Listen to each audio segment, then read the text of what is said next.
Selamat datang di Simpul Gelap.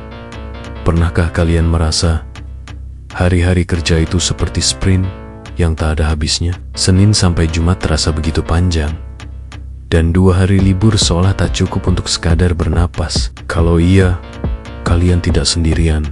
Namun, bayangkan ini, negara tetangga kita yang sering kita anggap punya kultur kerja serupa, ternyata menduduki peringkat kedua di Asia untuk keseimbangan hidup dan bekerja terbaik. Sebuah lompatan yang luar biasa, mengingat tahun sebelumnya mereka bahkan nyaris berada di posisi juru kunci. Kira-kira apa sih rahasianya? Dan pertanyaan yang paling penting, Indonesia, kapan? Ini bukan berita biasa. Menurut survei Global Life Work Balance Index 2025 yang dirilis oleh perusahaan manajemen kerja jarak jauh remote, Malaysia berhasil menempati peringkat kedua terbaik di Asia. Mereka mendapatkan skor 57,03 dari ke-100 di Asia. Hanya Singapura yang memiliki skor sedikit lebih tinggi, yaitu ke 57,85. Yang lebih mengejutkan lagi, secara global, Malaysia sekarang berada di urutan ke-27. Kenapa ini penting? Karena tahun sebelumnya, Malaysia berada di posisi ke-59 dari 60 negara, alias peringkat kedua terburuk di seluruh dunia. Dari juru kunci naik ke papan atas dalam 1 tahun, ini bukan kebetulan. Ini pasti ada sesuatu yang berubah secara fundamental di sana. Lalu, apa yang membuat perubahan drastis ini bisa terjadi? Apa yang membuat Malaysia, sebuah negara dengan ekonomi yang terus berkembang, bisa menemukan titik seimbang antara kerja keras dan kehidupan pribadi? Kita akan coba telusuri faktor-faktor di baliknya. Ada beberapa hal yang kemungkinan besar menjadi penyebabnya. Pertama, fleksibilitas kerja. Pandemi COVID-19 memaksa banyak perusahaan untuk menerapkan sistem kerja jarak jauh atau work from home, dan alih-alih kembali ke cara lama, banyak perusahaan di Malaysia yang tampaknya mengadopsi model kerja hibrida atau bahkan sepenuhnya remote. Ini memberikan karyawan kontrol lebih besar atas waktu dan tempat mereka bekerja, mengurangi waktu yang habis di jalan, dan secara signifikan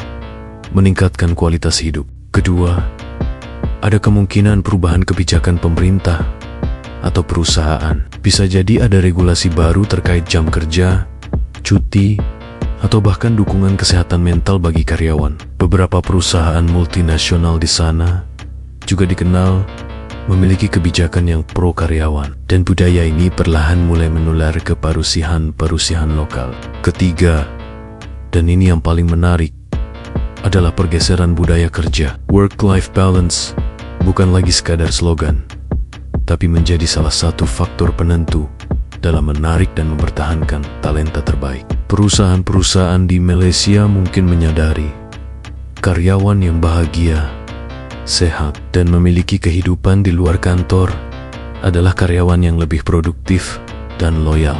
Sekarang, mari kita bicara soal kita sendiri. Kalau Malaysia bisa, kenapa Indonesia belum? Survei remote memang tidak secara spesifik menyebutkan peringkat Indonesia, tapi kita bisa jujur pada diri sendiri. Budaya kerja di Indonesia masih sangat kental dengan konsep work hard, play hard, yang seringkali lebih berat di work hardnya. Jam kerja yang panjang, budaya lembur yang dianggap normal, dan tekanan untuk selalu terlihat sibuk adalah tantangan nyata. Belum lagi tantangan logistik, seperti kemacetan parah di kota-kota besar yang menghabiskan waktu dan energi. Banyak dari kita yang menghabiskan 2 hingga 4 jam sehari hanya untuk pergi dan pulang kantor.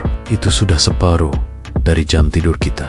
Namun, bukan berarti kita tidak punya harapan. Perusahaan rintisan dan beberapa perusahaan modern di Indonesia sudah mulai menerapkan kebijakan fleksibel. Bahkan ada yang mencoba 4 hari kerja dalam seminggu.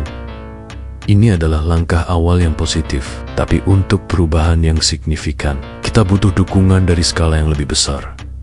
Dari pemerintah, dari asosiasi pengusaha, dan yang paling penting, dari kesadaran kolektif kita sebagai pekerja. Mengapa kita harus peduli tentang ini? Work-life balance itu bukan sekadar liburan atau hobi. Ini adalah fondasi kesehatan mental dan fisik. Stres karena kerja berlebihan bisa memicu berbagai masalah kesehatan, dari insomnia hingga penyakit jantung. Sebaliknya, work-life balance yang baik dapat meningkatkan produktivitas, kreativitas, dan bahkan inovasi. Karyawan yang bahagia akan memberikan performa terbaik mereka, bukan hanya untuk memenuhi kewajiban, tapi karena mereka merasa dihargai dan memiliki energi yang cukup. Ini adalah win-win solution. Karyawan senang, perusahaan untung, dan pada akhirnya ini akan berkontribusi pada kemajuan bangsa secara keseluruhan.